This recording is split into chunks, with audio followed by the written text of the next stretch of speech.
Gurubhyo Namaha. This 12th chapter is more like the Falashruti. 11th chapter is the Stuti that we pray. We worship her as Narayani. Okay, that is why it is called Narayana Stuti or Narayani Stuti, like that. But 12th chapter is like Falashruti, general Falashruti for those who recite this or hear this. If you say so, all the Parayanam, whatever the text we have for Parayanam, whether it is Bhagavatam or Bhagavad Gita or this one, Mahatmyam, Devi Mahatmyam, Devi Bhagavatam is there and Bhagavatam is there. All those things, the effect of fruits of doing that is not only for recitation but also for hearing it. So many times if you are like those who hear, only few people learn to recite it. Many can sit and hear that.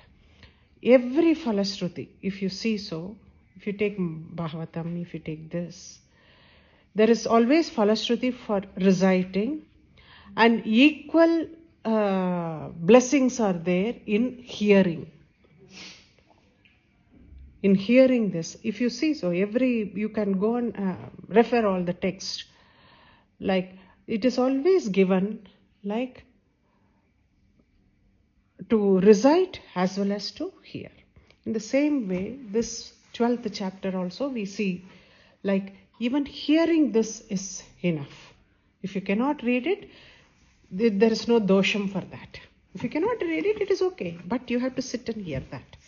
That is where it is a blessing. The blessing is not any less than reciting. It is not any less. It is as good as reciting. If you sit and hear what is being recited, it is as good as reciting. Keeping that in mind, we will start the chapter. Dvadashodhyayaha Dhyanam. The Dhyana slokam is the same slokam that we did for the Saptashati Nyasam. The same slokam. But anyhow, I will again give the explanation for that when we have to do it. Vidyuddhama samaprabham. Vidyuddhama samaprabham. Vidyuddhama samaprabham. Mrugapatiskandastitam bhishanam. Mrugapatiskandastitam bhishanam. Mrugapatiskandastitam bhishanam. Skanda means shoulders, like back. Seated on Mrugapati, lion, seated on the back of the lion. Okay.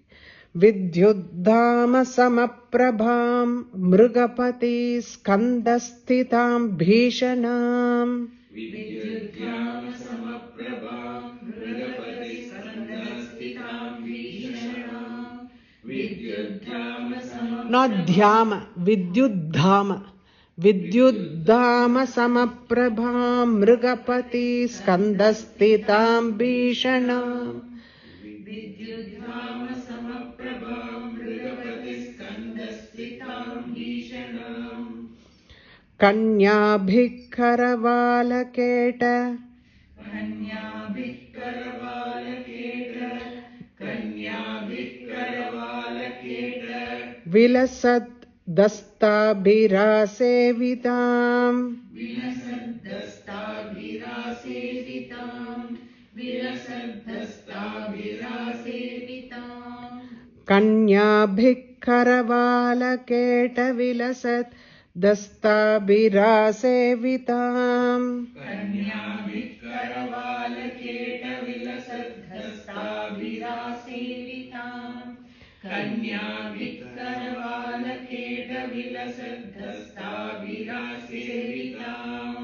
Hastaichakragadadi gadasiketa vishikam. Hastaichakragadaasiketa vishikam. Hastaichakragada asiketa vishikam chapam. Hasta chakra means you all know discus. Gada is the gada, the mace. Asi is the sword. Keta means the shield. Shield is called a keta. Sword and the shield. Vishikams is the arrows. Chapam is the bow. And gunam darjanim. Gunam is the pasham. Pasham is called gunam. Okay. Hastai chakra gadasiketa vishikams. Hastai chakra gadasiketa vishikams. Hastai chakra gadasiketa vishikams. Chapam gunam tarjanim. Chapam gunam tarjanim. Chapam gunam tarjanim. Hastai chakra gadasiketa vishikams. Chapam gunam tarjanim. Hastai chakra gadasiketa vishikams. Chapam gunam tarjanim. Hastai chakra gadasiketa vishikams. Chapam gunam tarjanim. Vibhranam analatmikam. Vibhranam analatmikam. Vibhranam analatmikam. Sashidharam. Shashidharam. Shashidharam. Durgam trinetram bhaje. Durgam trinetram bhaje. Durgam trinetram bhaje. Bibhranam analatmikam. Sashidharam. Durgam trinetram bhaje. Bibhranam analatmikam. Sashidharam. Durgam trinetram bhaje. Bibhranam analatmikam. Sashidharam. Durgam trinetram bhaje. We will see. You can recite with me, along with me, okay? Dhyanam Om Vidyuddhama Samaprabham Mrugapati Skandastitam Bhishanam Kanyabhikaravalaketa Vilasa Dastabhirasevitam Hastaish chakra gadashiketa vishikams chapam gunam tarjanim Bibhranam analatmikam sashidharam durgam trinetram bhaje. Om Devyu Vaja. Om Devyu Vaja. Om Devyu Vaja. Immediately the deity starts saying what are all the benefits of reciting this, okay? Ye bistavaischa mam nityam. Ye bistavaischa mam nityam. Ye bistavaischa mam nityam. Stoshyate yas samahitaha. Stoshyate yas samahitaha. Stoshyate yas samahitaha. Ye bistavaischa mam nityam. Stoshyate yas samahitaha. Ye bistavaischa mam nityam. Stoshyate yas samahitaha. Ye bistavaischa mam nityam. Stoshyate yas samahitaha. Tasyaham sakalam badham. Tasyaham sakalam badham. Tasyaham sakalam badham. Nashayishyamya samshayam. Nashayishyamya samshayam. Nashayishyamya samshayam. Tasyaham sakalam badham. Nashayishyamya samshayam. Tasyaham sakalam badham. Nashayishyamya samshayam. Tasyaham sakalam badham. Nashayishyamya samshayam. Ye bistavaischa mam nityam. Stoshyate yah samahitaha. Tasyaham sakalam badham. Nashayishyamya samshayam. Ye bistavaischa mam nityam. Stoshyate yas samahitaha. Tasyaham sakalam badham. Nashayishyamya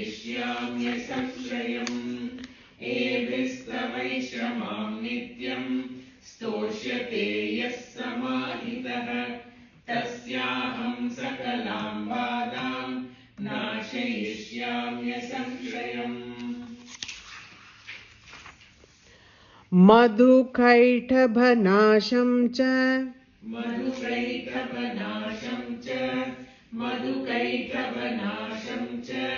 महिषासुरघातनम्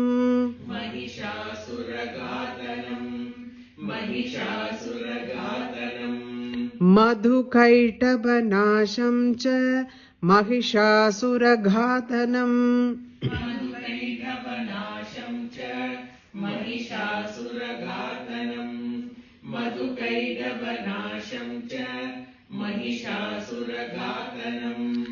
कीर्तयिष्यन्ति ये तद्वत्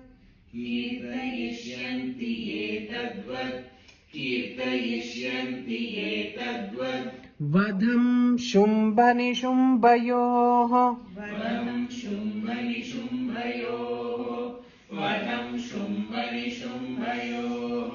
कीर्तयिष्यन्ति ये तद्वत् वधं शुम्भनिशुम्भयोः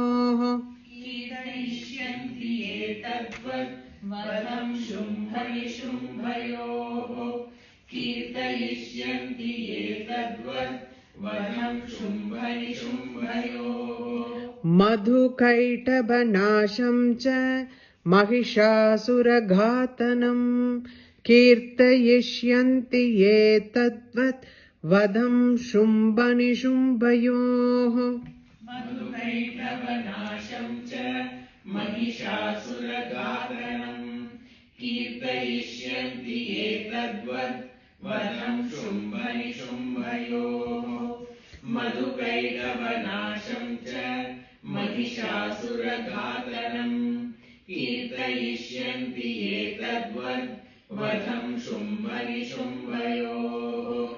अष्टम्यां च चतुर्दश्यां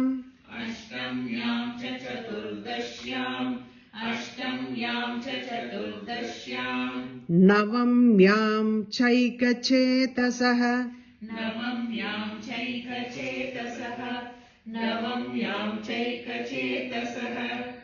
अष्टम्यां च चतुर्दश्यां नवम्यां चैकचेतसः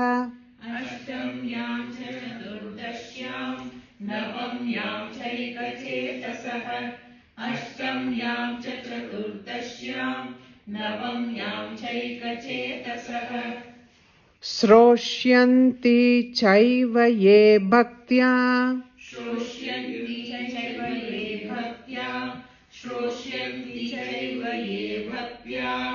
मम माहात्म्यमुत्तमम्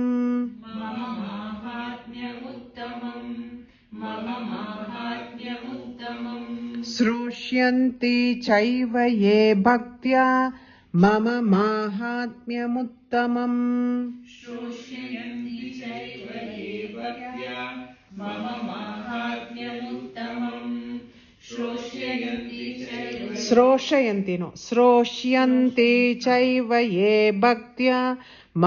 माहात्म्यमुत्तमम्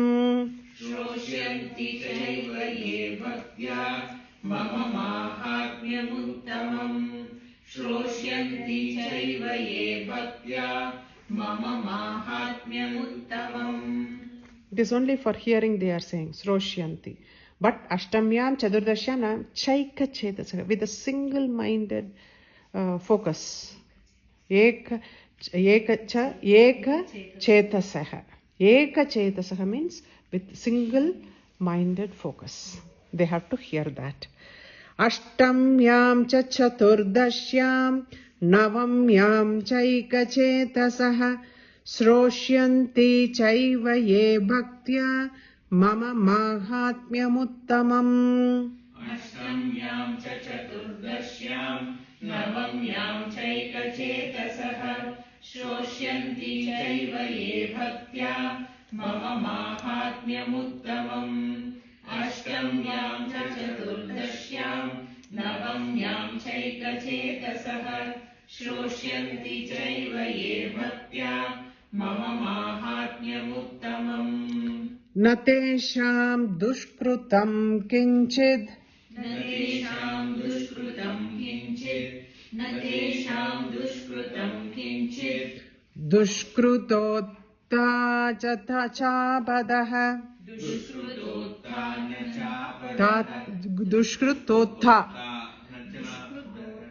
nachapadah. Dushkrutotta nachapadah. Natesham dushkrutam kinchit. Dushkrutotta nachapadah. Natesham dushkrutam kinchit. Dushkrutotta nachapadah.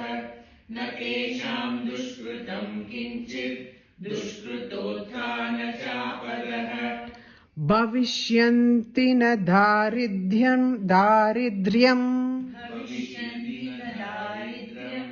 Bhavishyati na daridhyam. Na chaiveshta viyojanam.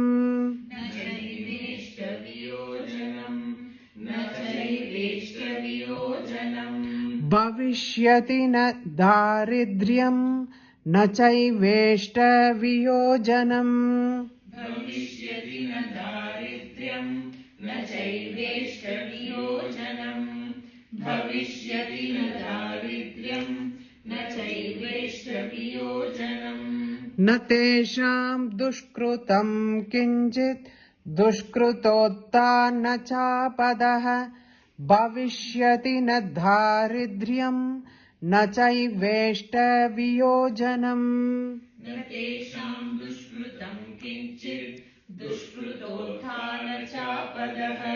Bhavishyati na daridhyam. Na chaiveshta viyojanam. Natesham dushkrutam kinchit. Dushkrutotta nachapadah. Bhavishyati na daridhyam. Na chaiveshta viyojanam. We will say this 5. We will say 5 and 5 because I don't want. I can do one more line and then. Shatruto na bhayam tasya. Shatruto na bhayam tasya. Shatruto na bhayam tasya. Dasyuto vanarajatah. Dasyuto vanarajatah. Dasyuto vanarajatah. Dasyuto is robbers. Dasyuta means robbers. So bhayam can come from enemies, robbers, and even the king. Okay. Shatruto na bhayam tasya. Dasyuto vanarajatah. Shatruto na bhayam tasya. Dasyuto vanarajatah. Shatruto na bhayam tasya.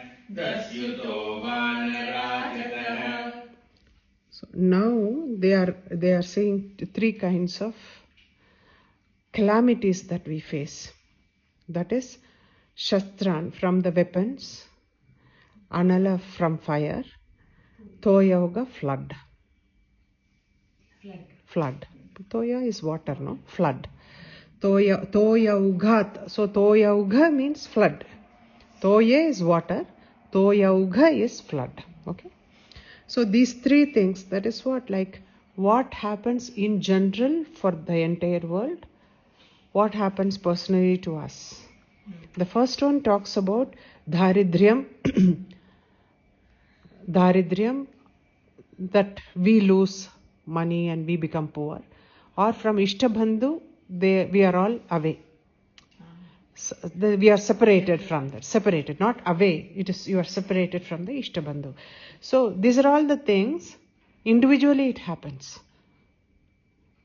But in general, if somebody is going to put an atom bomb on somewhere, not atom bomb, even a bomb, the entire place gets. It is a calamity that a country faces, that the region faces. Not the country, the region faces. Wherever it is affected, that region gets. So the flood and the even the forest fire, they say. Forest fire in general. See, these are all the common calamities that can happen other than endemics. Endemics also affect the entire species, population, anybody. Okay. So next one, na shastranala toyaugat. न शस्त्रानलतो योगात् न शस्त्रानलतो योगात् तो यौगात् गदाचित् संभविष्यति. कदाचित् संभविष्यति. Whenever it happens. Whenever it happens, any time if it happens, for them, those who hear, Mama Mahatmyam Uttamam, those who hear this Mahatmyam, for them these things will not affect. That is what they are saying. Okay? Na shastranalato yogat. न शस्त्रानलतो योगात् न शस्त्रानलतो योगात् कदाचित् संभविष्यति. कदाचित् संभविष्यति कदाचित् संभविष्यति न शस्त्रानलतो योगात् कदाचित् संभविष्यति. न शस्त्रानलतो योगात् कदाचित् संभविष्यति न शस्त्रानलतो योगात् कदाचित् संभविष्यति शत्रुतो न भयं तस्य दस्युतो वा न राजतः न शस्त्रानलतो योगात् कदाचित् संभविष्यति. शत्रुतो न भयं तस्य दस्युतो वा न राजतः न शस्त्रानलतो योगात् कदाचित् संभविष्यति शत्रुतो न भयं तस्य दस्युतो वा न राजतः न शस्त्रानलतो योगात् कदाचित् संभविष्यति. We'll repeat this thing. Om Devyo Vacha Yebistavaischcha Mam Nityam Stoshyate Yas Samahitaha Tasyaham Sakalam Badham Nashayisyamya Samshayam Madhukaitabhanasham Cha Mahishasuraghātanam Kirtayishyanti Ye Tadvat Vadam Shumbhanishumbayoho Ashtamyam Cha Chaturdashyam Navamyam Chaikacetasaha Sroshyanti Chaiva Ye Bhaktya Mama Mahatmyamuttamam Natesham Dushkrutam Kinchit Dushkrutota na chapadaha Bhavishyati na dharidryam na chaiveshta viyojanam Shatruto na bhayam tasya dasyuto va na rajataha na shastrana lobdoya sambhavishyati. So now what is for reciting as well as hearing? Both. Okay. Tasman mamaitan mahatmyam Tasman mamaitan mahatmyam Tasman mamaitan mahatmyam paditavyam samahitaihi Paditavyam samahitaihi Tasman mamaitan mahatmyam paditavyam samahitaihi Tasman mamaitan mahatmyam paditavyam samahitaihi Tasman mamaitan mahatmyam paditavyam samahitaihi Shrotavyam cha sada bhaktya Shrotavyam cha sada bhaktya Shrotavyam cha sada bhaktya Param swastyayanam hitat Param swastyayanam hitat Param swastyayanam hitat Swastha means welfare. Ayanam means way. Param ayanam. Param ayanam is the supreme way of well-being for those who recite and who hear this. Supreme way to well-being. Swasthya, we know all. Swastha, we know all. It is well-being of somebody. Swastha. Ayanam is way. Param ayanam is the supreme way to well-being. Okay. That is the reciting this and hearing this Mahatmyam is the supreme way to well-being. This is the okay.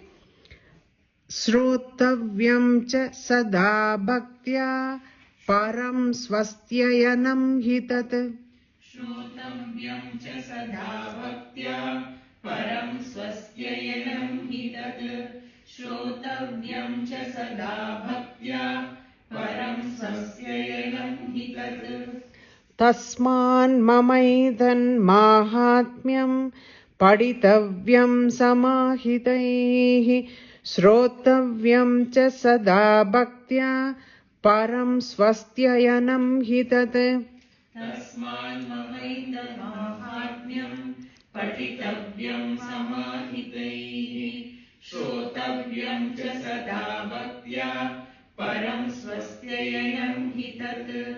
Tasman mamaita mahatmyam patitavyam samahitaihi shrotavyam cha sada bhaktya param swastyayanam hitat. Upasargana sheshamstu. Upasargana sheshamstu. Upasargana sheshamstu. Upasarga means any national calamity that happens nationwide is called. Slowly they are going. First personal, then the region, now national and the world in general. Okay, national calamity, anything that can be, that is they are saying Mahamari Samudbhavan. Any pandemic, anything like, pandemic, endemic, whatever it is, those things are called Mahamari. Okay. In fact, in the villages in Tamil Nadu, I don't know, even in Karnataka, it must have been the same thing. Like in the villages, they worship her as Mahamari, Mahamaya, Mariamma, Mahamai, Mahamari, Marigamba. All those things is like, she is there for the protection for any kind of, like they just go and do Abhishekam to the deity, or they follow all those things. They pour the Stalavriksham which is there. They will go and pour water to that. So it appeases the deity.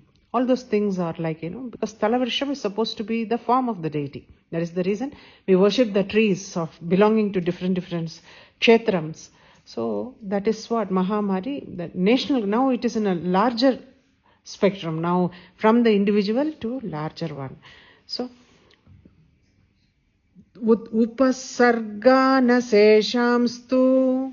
Upasargana sheshamstu. Upasargana sheshamstu.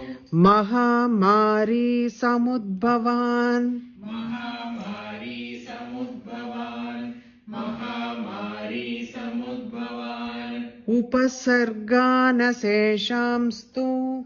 Mahamari samudbhavan. Upasargana sheshamstu. Mahamari samudbhavan. Upasargana sheshamstu. Mahamari samudbhavan. Tata trividamutpatam. Tata trividamutpatam. Tata trividamutpatam. Mahatmyam shamayen mama. Mahatmyam shamayen mama. Mahatmyam shamayen mama. Shamayen mama is like, I neutralize. Mahatmyam neutralizes everything. Whether it is any pandemic or this thing, anything that happens to nationwide or individual or region-wise, everything is neutralized by the reciting and hearing of this Mahatmyam. Okay. Tata trividam utpatam Mahatmyam shamayen mama. Tata trividam utpatam Mahatmyam shamayen mama. Tata trividam utpatam Mahatmyam, not Mahatmyam, Mahatmyam shamayen mama. Tata trividam utpatam Mahatmyam shamayen mama.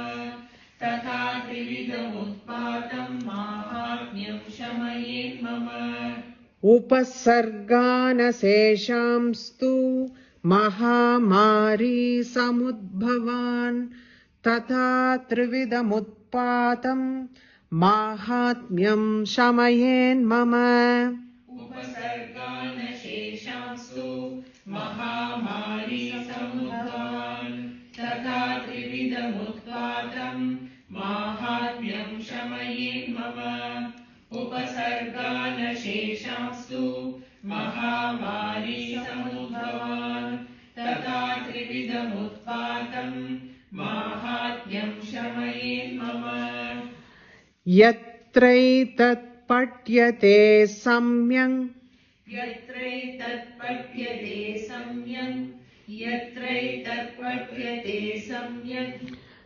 नित्यमायतने मम नित्यमायतने मम नित्यमायतने मम यत्रैतपठ्यते सम्यक् नित्यमायतने मम यत्रैतत्पठ्यते सम्यक् पठ्यते mana padayate pathyate yatraitat patyate. See, when the year comes like that, the previous letter is only half. Okay, yatraitat patyate samyak nityamayatane mama यत्रैतत्पठ्यते सम्यक् नित्यमायतने मम यत्रैतत्पठ्यते सम्यक् नित्यमायतने मम सदा न तद्विमोक्ष्यामि सदा न तद्विमोक्ष्यामि सदा न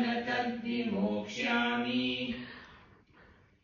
सान्निध्यं तत्र मे स्थितम् सान्निध्यं तत्र मे स्थितम् सान्निध्यं तत्र मे स्थितम् So whoever recites this very religiously, I mean diligently, every day, nityam, I stay there permanently. My sannidhyam will be present in there, Devarmana, permanently. That is what she is telling. Sthitham, sannidhyam sthitam. Sadha na tad vimokshami sannidhyam tatra me sthitham.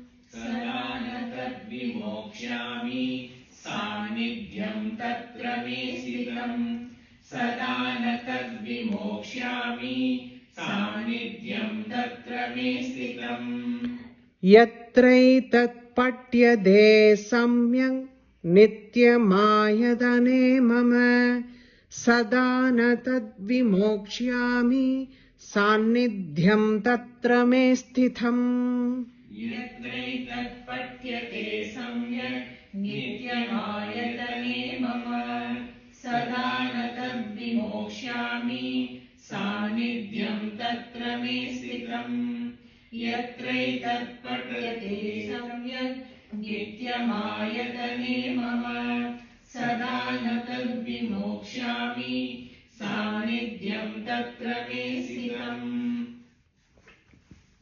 बलिप्रदाने पूजायां बलिप्रदाने पूजायाम् अग्निकार्ये महोत्सवे अग्निकार्ये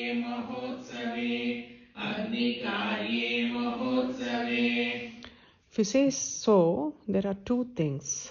One is Rudram and the other is Devi Mahatmyam, where it is done as a Parayanam, Japam, and where it is like, even for doing the Homam, Chandi Homam, you must have heard about Chandi Homam and Rudra Homam. The same text can be used for Parayanam as well as Homam and a Japam. Like, it can be done as Japam. The entire thing can be done as, I told you, like there are bijams in that which can be done as Japam. So this Rudram also has got the same specifications, like Abhishekam is done with Rudram, Homam is done with Rudram, Japam is done with Rudram. the same text, there is no difference in the text. In the same way, this Devi Mahatmyam can be done as a japam as well as for homam, the same thing is used. So Bali Pradhanam is, Bali means we do it here also when we do the Navavarana Puja. You see, we keep the Bali. We normally for every pujas we distribute the prasadams to every human beings present there. We feed the animals and birds. Bali is meant for those animals and birds who are in this. We have to feed them on that day. That is called Bali.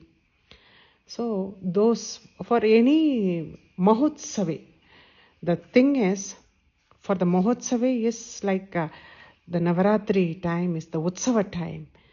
This is specifically recited on those days. For even the Utsavam it is recited. For Homam it is recited. For Japam it is recited. Parayanam is reciting the entire 13 chapters. For over a few days or in the same day? Same day. Parayanam is something you just recite first Kavacham Margalam Kilakam and the 13 chapters you recite, and you do the Navakshari Mantra Japa and the Nyasam and all those who are initiated into it. Even nowadays I see it without being initiated also, people read the Kavacham Margalam Kilakam and the 13 chapters and the Shamapana Stotram, and I think they finish it with Shamapana Stotram. They don't do the Japam again. Japam and the Uttara Nyasam is something that needs to be done if you are initiated. That is what is Homam, Chandi Homam. You must have heard about Chandi. That is, Japam is something where the bijams are there.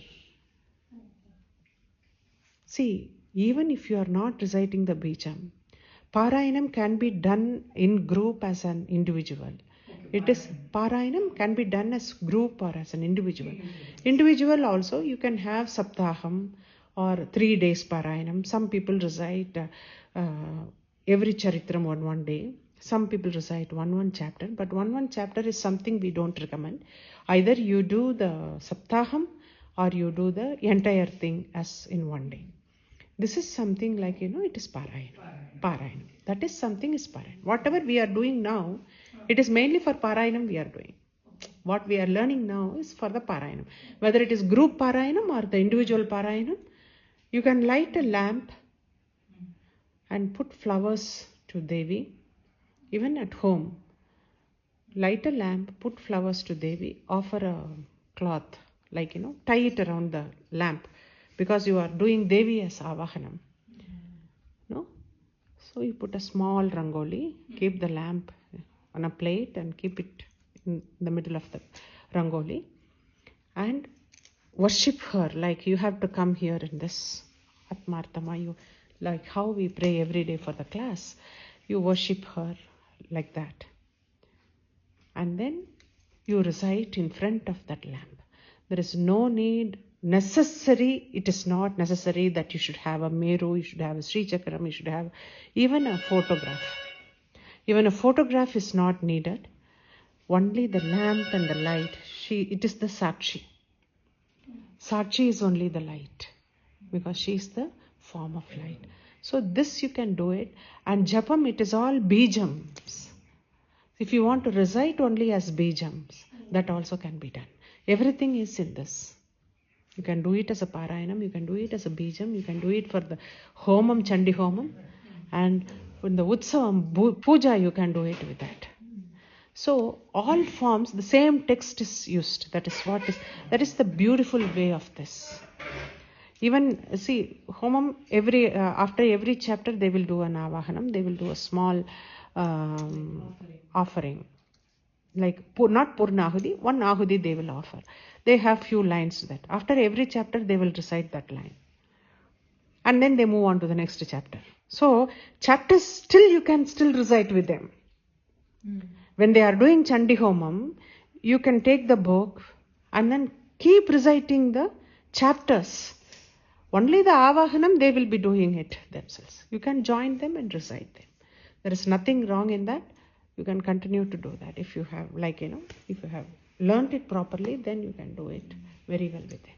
So it is one text which is used for everything. That is the beauty of this. That is the beauty of Rudram. Rudram also is one text where Rudra Abhishekam is there, Rudra Japam is there, Rudra Homam is there. Everything is done with that one text. That is the beauty of this text, what it is. Okay? We will come back to this, and all these talks we can have it on Thursday. Postponed. Bali pradane pujayam agni karye mahotsave. Bali pradane pujayam agni karye mahotsave. Bali pradane pujayam agni karye mahotsave. Sarvam mamaita charitam Sarvam mamaita charitam. Sarvam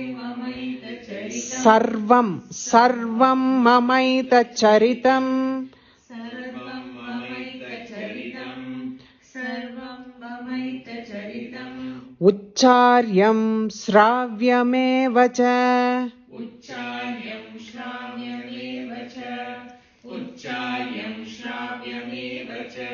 Sarvam mamaita charitam uccharyam shravyameva cha. Sarvam mamaita charitam uccharyam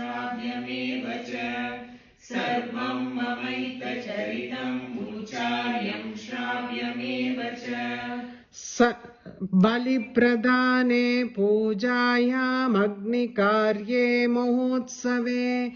Sarvam mamaita charitam uccharyam shravyameva cha. Bali pradane pujayam agni karye mahotsave. Sarvam mamaita charitam uccharyam shravyameva cha. Bali pradane pujayam agni karye mahotsave. Sarvam mamaita charitam uccharyam shravyameva cha. Janata vapi. Janata vapi. Janata vapi. Bali pujam tata krutam. Bali pujam tata krutam. Bali pujam tata krutam. Even if you don't know how to do it, whether you know or you don't know how to do all these things, reciting this will give you all the benefits of doing it. Merely reciting, but ekachetasah, with one-minded, single-minded devotion and focus. If you read this, all the punyam of those things also come to you. How benevolent they are, no?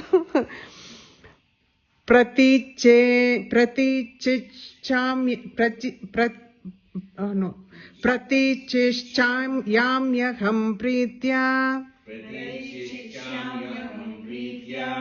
Pratishishyamyaham pritya. Vahni homam tata krutam. Vahni homam tata krutam. Vahni homam tata krutam. Pratichishchamyaham pritya. Vahni homam tata krutam. Pratishishyamyaham pritya. Vahni homam tata krutam. Pratishishyamyaham pritya. Vahni homam tata krutam. Janata vapi bali pujam tata krutam.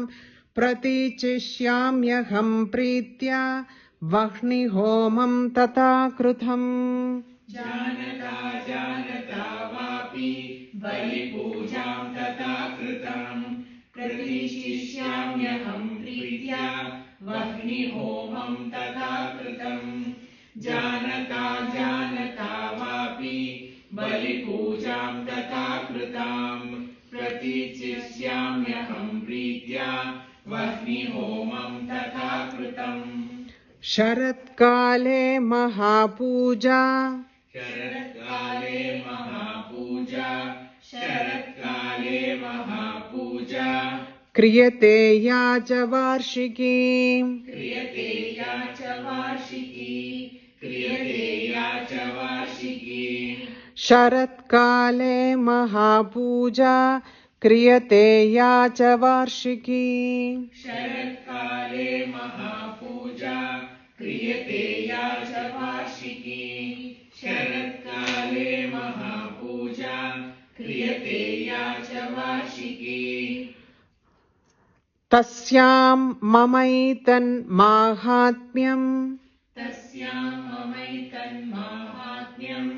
तस्यां ममैतन्माहात्म्यम् श्रुत्वा भक्तिसमन्वितः श्रुत्वा भक्तिसमन्वितः तस्यां ममैतन्माहात्म्यम् श्रुत्वा भक्तिसमन्वितः तस्यां ममैतन्माहात्म्यम् श्रुत्वा भक्तिसमन्वितः तस्यां ममैतन्माहात्म्यम् श्रुत्वा भक्तिसमन्वितः शरत्काले महापूजा क्रियते या च वार्षिकी तस्यां ममैतन्माहात्म्यम् श्रुत्वा भक्तिसमन्वितः शरत्काले महापूजा क्रियते या च वार्षिकी तस्यां ममैतन्माहात्म्यम् श्रुत्वा भक्तिसमन्वितः शरत्काले महापूजा क्रियते या च वार्षिकी तस्यां ममैतन्माहात्म्यम् श्रुत्वा भक्तिसमन्वितः सर्वबाधा विनिर्मुक्तो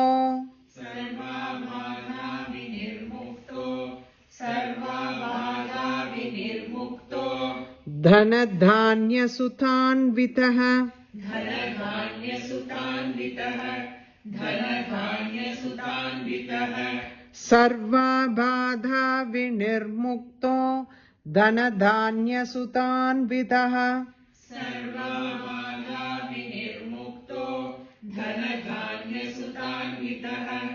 सर्वबाधा विनिर्मुक्तो धनधान्यसुतान्वितः मनुष्यो मत्प्रसादेन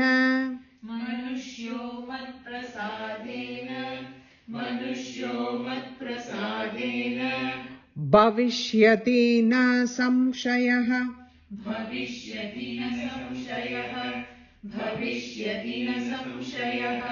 मनुष्यो मत्प्रसादेन भविष्यति न संशयः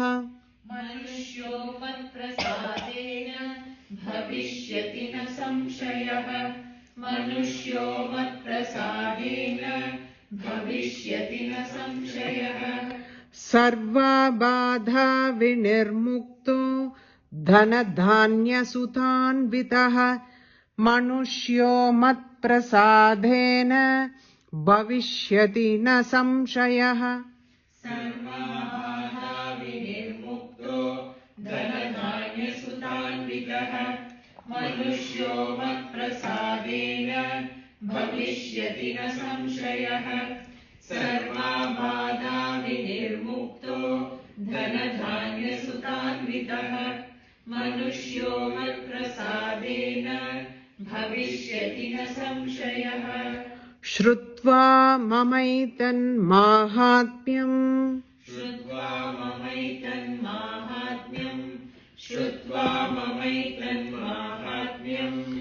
तथा चोत्पत्तयः शुभाः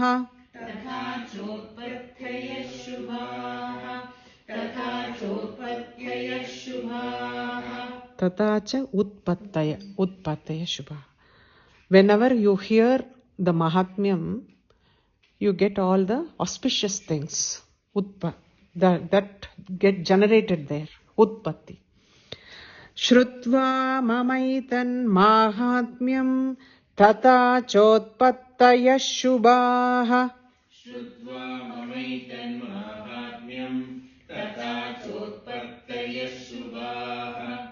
Shrutva mamaitan mahatmyam tata chotpattayah shubhaha. Parakramam cha yuddheshu पराक्रमं च युद्धेषु जायते निर्भयः पुमान् जायते निर्भयः पुमान् जायते निर्भयः पुमान् पराक्रमं च युद्धेषु जायते निर्भयः पुमान् पराक्रमं च युद्धेषु जायते निर्भयः पुमान् पराक्रमं च युद्धेषु जायते निर्भयः पुमान् श्रुत्वा ममैतन्माहात्म्यं तथा चोत्पत्तयः शुभाः पराक्रमं च युद्धेषु जायते निर्भयः पुमान् श्रुत्वा ममैतन्माहात्म्यं तथा चोत्पत्तयः शुभाः पराक्रमं च युद्धेषु जायते निर्भयः पुमान् श्रुत्वा ममैतन्माहात्म्यं तथा चोत्पत्तयः शुभाः पराक्रमं च युद्धेषु जायते निर्भयः पुमान्. We will recite this page and then we will. Tasman from the 7th one. Tasman mamait. You can say it together.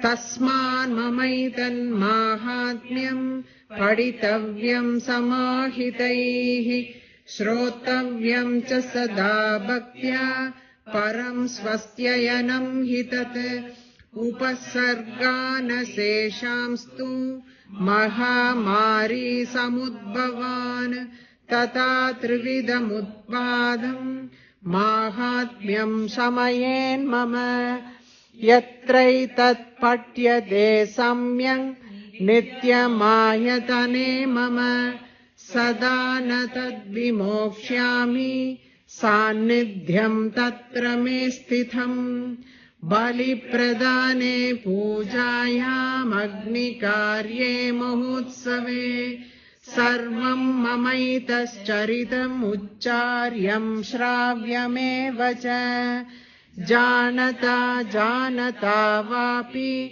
बलिपूजां तथा कृतां प्रतीचिष्याम्यहं प्रीत्या अग्निहोमं तथा कृतं शरत्काले महापूजा क्रियते या च वार्षिकी तस्या ममैतन्माहात्म्यं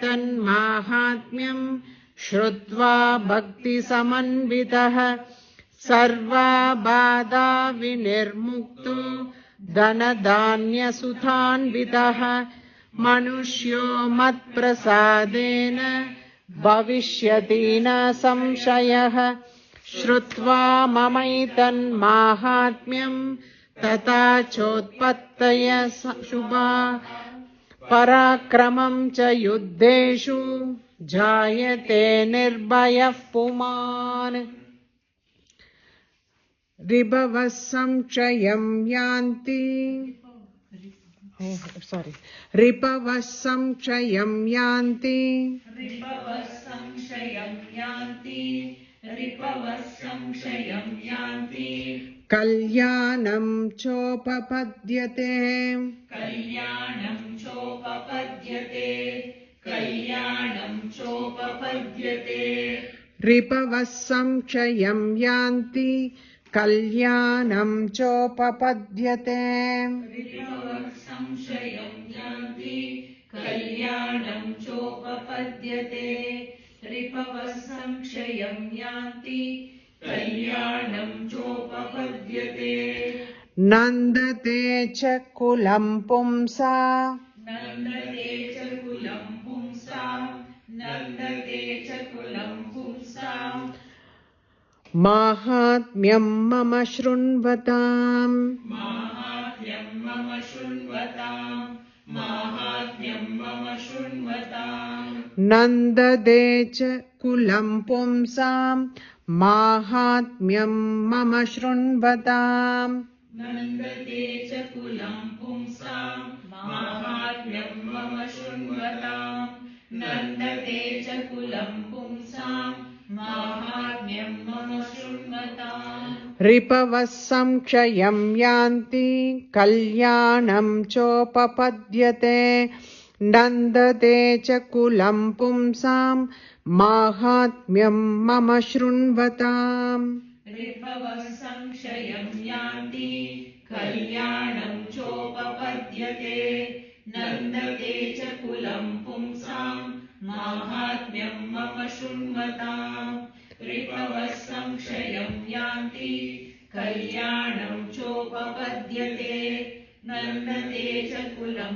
पुंसां माहात्म्यं मम शृण्वताम् शान्ति कर्मणि सर्वत्र शान्ति कर्मणि सर्वत्र शान्ति कर्मणि सर्वत्र तथा दुःस्वप्नदर्शने तथा दुःस्वप्नदर्शने तथा दुःस्वप्नदर्शने शान्ति कर्मणि सर्वत्र तथा दुःस्वप्नदर्शने शान्ति कर्मणि सर्वत्र तथा दुःस्वप्नदर्शने शान्ति कर्मणि सर्वत्र तथा दुःस्वप्नदर्शने गृहपीडासु चोग्रासु ग्रहपीडासु चोग्रासु ग्रहपीडासु चोग्रासु माहात्म्यं शृणुयान्मम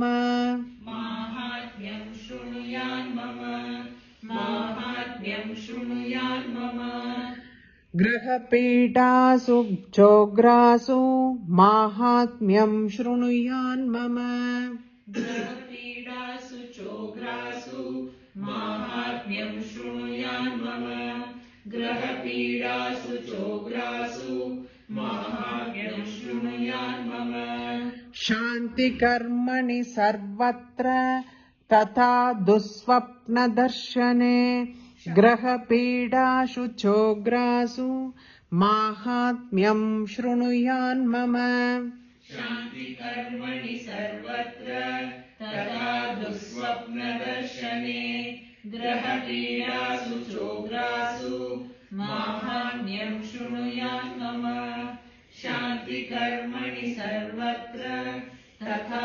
दुःस्वप्नदर्शने ग्रहपीडासु चोग्रासु माहात्म्यं शृणुयान्मम उपसर्गाशमं यान्ति उपसर्गाशमं यान्ति उपसर्गाशमं यान्ति ग्रहपीडाश्च दारुणाः ग्रहपीडाश्च दारुणाः ग्रहपीडाश्च दारुणाः उपसर्गाशमं यान्ति ग्रहपीडाश्च दारुणाः उपसर्गाशमं यान्ति ग्रहपीडाश्च दारुणाः उपसर्गाशमं यान्ति ग्रहपीडाश्च दारुणाः दुःस्वप्नं च नाभिदृष्टं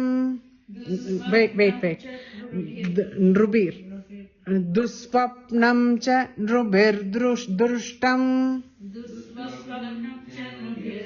नृभिर्दृष्टम् ओके नृभिर्दृष्टं दुःस्वप्नं च नृभिर्दृष्टं दुःस्वप्नं च नृभिर्दृष्टं दुःस्वप्नं च नृभिर्दृष्टं सुस्वप्नमुपजायते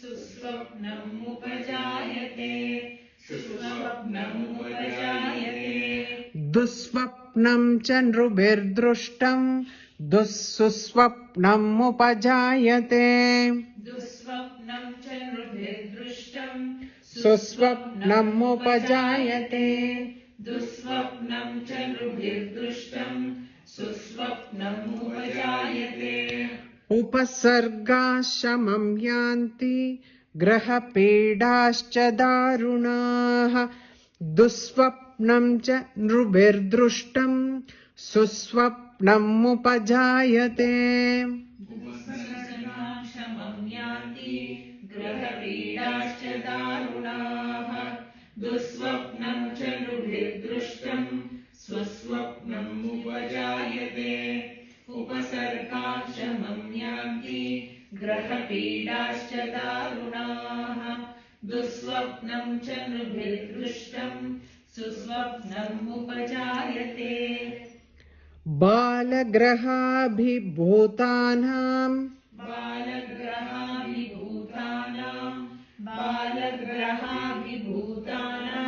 Balagraha, what it means, it's like fits.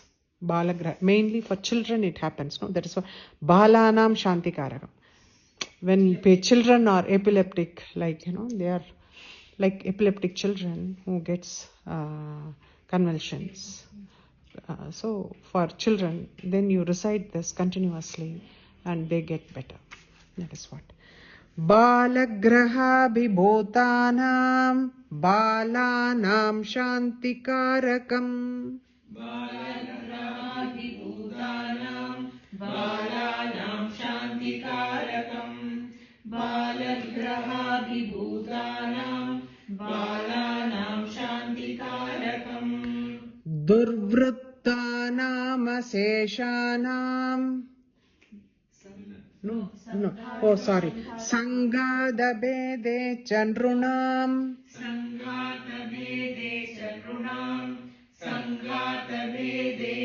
Sangadabedam is when friends becomes like, the quarrel between the friends. When it happens, Maitri Karanam. It like, brings them back together. Friendship. Sangada Bedam. Sangada means friends. Bhedam means differences in friendship. Okay. Sangata Bede Chandrunam. Sangata Bede Chandrunam. Sangata Bede Chandrunam. Maitri Karanamuttamam. Maitri Karanamuttamam. Maitri Karanamuttamam. Sangata Bede Chandrunam. Maitri Karanamuttamam. Sanghata Bhede Chandrunam Maitri Karanamuttamam. Sanghata Bhede Chandrunam Maitri Karanamuttamam. Balagrahabhibhutanam balanam shantikarakam. Sangata Bede Chandrunam Maitri Karanamuttamam. Balagrahabhibhutanam balanam shantikarakam. Sanghata Bede Chandrunam Maitri Karanamuttamam. Balagrahabhibhutanam balanam shantikarakam. Sanghata Bede Chandrunam Maitri Karanamuttamam. Durvrittanam aseshanam. Durvrittanam asheshanam. Durvrittanam asheshanam. Balahani param. Balahani param. Balahani param. Durvrittanam aseshanam balahani param. Durvrittanam asheshanam balahani param. Durvrittanam asheshanam balahani param. Raksho bhota pishachanam. Raksho bhuta pishachanam. Raksho bhuta pishachanam. Patanadevanashanam. Patanadevanashanam. Patanadevanashanam. So when bad times are happening in your life, bala hani karam. So that reduces the severity of that. Bala hani. Hani means nashtam, like deficit. It just reduces the severity of the whatever the bad times it happens in everybody's life. It happens. So that it balahani karampara. Mitigation. Raksho. No, I finished that. No. Durvrittanam aseshanam balahani param.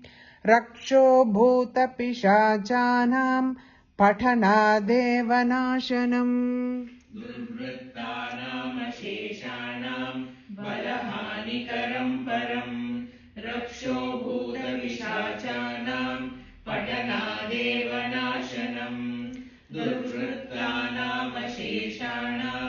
बलहानिकरं परम् रक्षो भूतपिशाचानां पटनादेव नाशनम् सर्वं ममैतन्माहात्म्यम् सर्वं ममैतन्माहात्म्यम् सर्वं ममैतन्माहात्म्यम् मम सन्निधिकारकम् मम सन्निधिकारकम् मम सन्निधिकारकम् सर्वं ममैतन्माहात्म्यम् मम सन्निधिकारकम् सर्वं ममैतन्माहात्म्यम् मम सन्निधिकारकम् सर्वं ममैतन्माहात्म्यम् मम सन्निधिकारकम् पशुपुष्पार्घ्यधूपैश्च पशुपुष्पार्घ्यधूपैश्च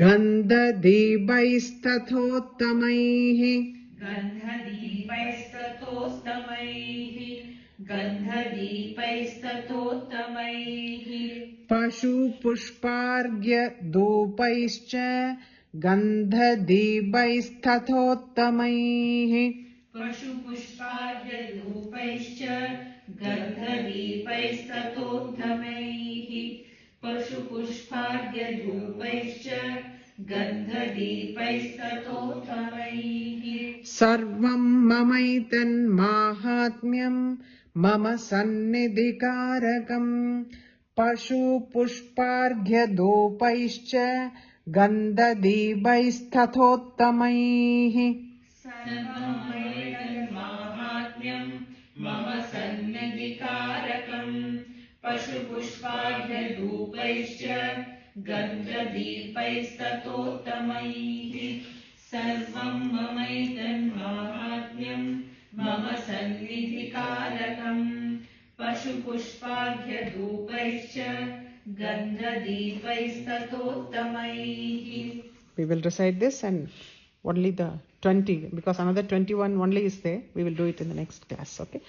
Ripavas sankhayam yanti kalyanam chopapadyate nandade cha kulam pumsam mahatmyam mama shrunvatam shanti karmani sarvatra tata dusvapna darshane graha pida shuchograsu mahatmyam shrunuyan mama upasarga shamam yanti graha pidascha darunaha dusvapnam cha nrubirdrushtam susvapnam upajayate balagraha vibhutanam balanam shantikarakam sanghata bede chanrunam maitri karanamuttamam durvrittanam aseshanam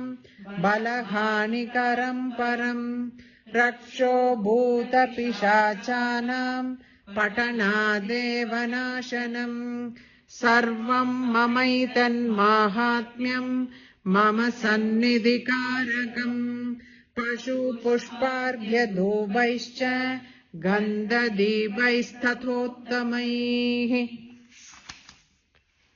We'll recite the entire thing, whatever we learned once. Okay? It's time? Okay.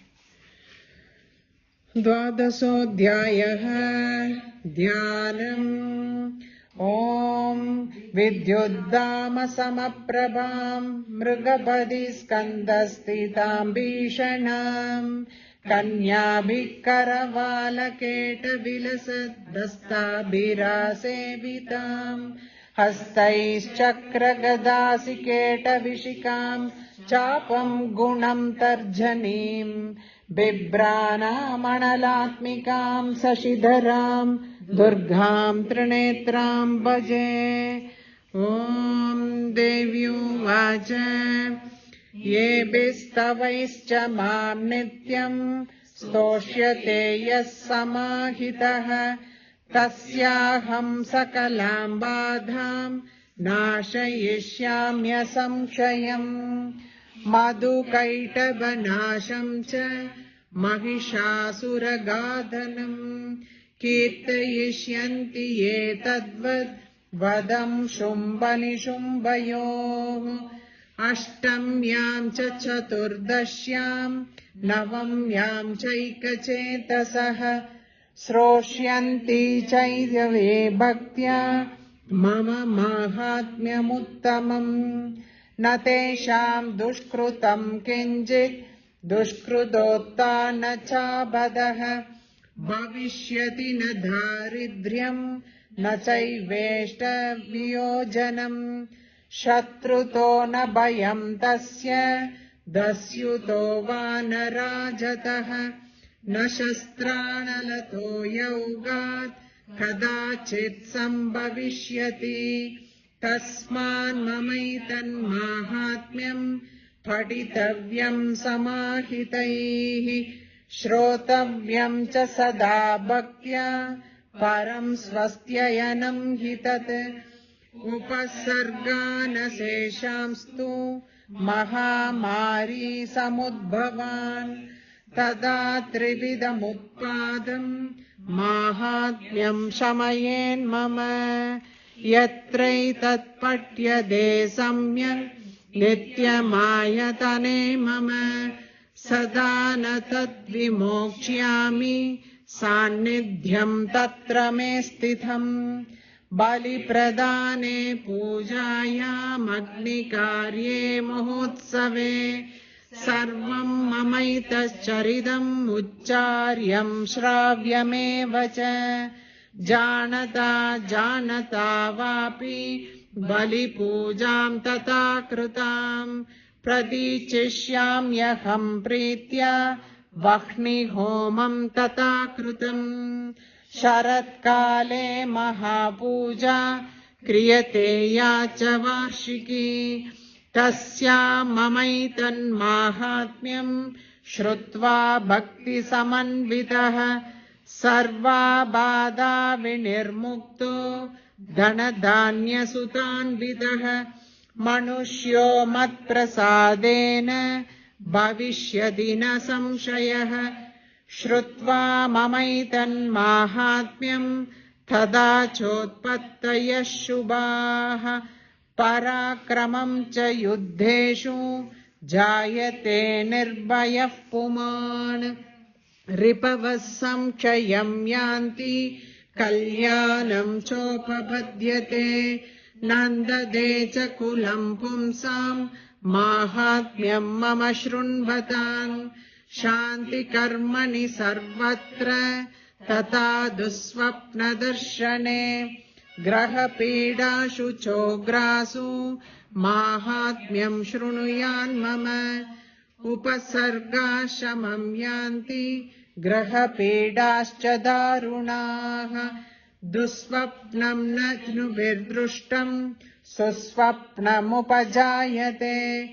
बालग्रहाभिभूतानां बालानां शान्तिकारकम् सङ्गातभेदे च नृणां मैत्रीकरणमुत्तमम् दुर्वृत्तानामशेषाणां बलहानिकरं परम् रक्षोभूतिषाचानां पठनादेव नाशनम् सर्वं ममैतन्माहात्म्यं मम सन्निधिकारकम् पशुपुष्पार्घ्यधूपैश्च गन्धदीपैस्ततोत्तमैः.